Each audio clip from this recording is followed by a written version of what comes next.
Will you be my friend?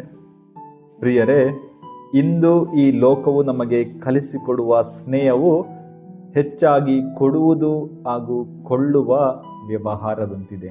Give and take.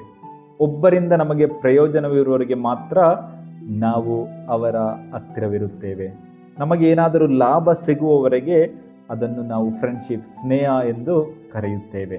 ಆದರೆ ಯಾವಾಗ ಆ ಪ್ರಯೋಜನ ಅಥವಾ ಲಾಭ ನಿಂತು ಹೋಗುತ್ತದೆಯೋ ಆಗ ಅನೇಕ ಸ್ನೇಹ ಬಂಧಗಳು ಮೌನವಾಗಿ ಕಳಚಿಕೊಳ್ಳುತ್ತವೆ. ಆದರೆ ಇಂದಿನ ಶುಭ ಸಂದೇಶದಲ್ಲಿ ಪ್ರಭು ಯೇಸು ಕ್ರಿಸ್ತರು ನಮಗೆ ಸ್ನೇಹದ ಸಂಪೂರ್ಣ ಅಥವಾ ನಿಜವಾದ ಅರ್ಥವನ್ನು ನೀಡುತ್ತಿದ್ದಾರೆ. ಅವರು ಹೇಳುತ್ತಾರೆ, ನಾನು ನಿಮ್ಮನ್ನು ಪ್ರೀತಿಸಿದಂತೆ ನೀವು ಒಬ್ಬರನ್ನೊಬ್ಬರು ಪ್ರೀತಿಸಿರಿ. ಹಾಗೂ ಮುಂದುವರೆಸುತ್ತಾ ಹೇಳುತ್ತಾರೆ, ಗೆಳೆಯರಿಗಾಗಿ ಪ್ರಾಣ ಕೊಡುವ ಪ್ರೀತಿಗಿಂತ ಮಿಗಿಲಾದ ಪ್ರೀತಿ ಬೇರೊಂದಿಲ್ಲ ಎನ್ನುತ್ತಾರೆ. ಯೇಸು ಕೇವಲ ಸ್ನೇಹದ ಬಗ್ಗೆ ಮಾತನಾಡಲಿಲ್ಲ, ಅದನ್ನು ಶಿಲುಬೆಯ ಮೇಲೆ ಸಾಬೀತುಪಡಿಸಿದರು.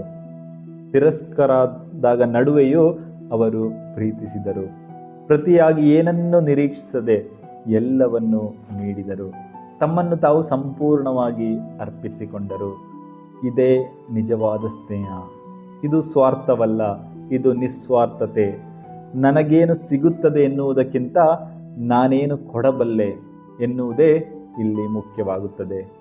ನಾವು ಅಕ್ಷರಶಃ ನಮ್ಮ ಗೆಳೆಯರಿಗಾಗಿ ಪ್ರಾಣ ಕೊಡಲು ಸಾಧ್ಯವಾಗದೇ ಇರಬಹುದು, ಆದರೆ ಪ್ರತಿದಿನ ನಮ್ಮ ಅಹಂಕಾರಕ್ಕೆ, ನಾನು ಎಂಬಂತಹ ಒಂದು ನನಗೆ ಮತ್ತು ನಮ್ಮ ಸ್ವಾರ್ಥಕ್ಕೆ ನಾವು ಕೊನೆ ಹಾಕಬಹುದು.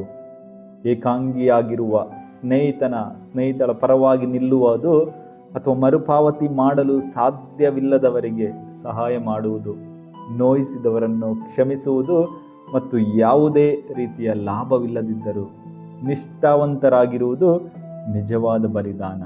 ಪ್ರಿಯರೇ, ಬನ್ನಿ ನಿಜವಾದ ಸ್ನೇಹಿತೆ ನಾವಾಗೋಣ. ದೇವರು ನಮ್ಮೆಲ್ಲರನ್ನು ಆಶೀರ್ವದಿಸುತ್ತಾರೆ. ಆಮೇನ್. ಹಲ್ಲೆಲೂಯಾ.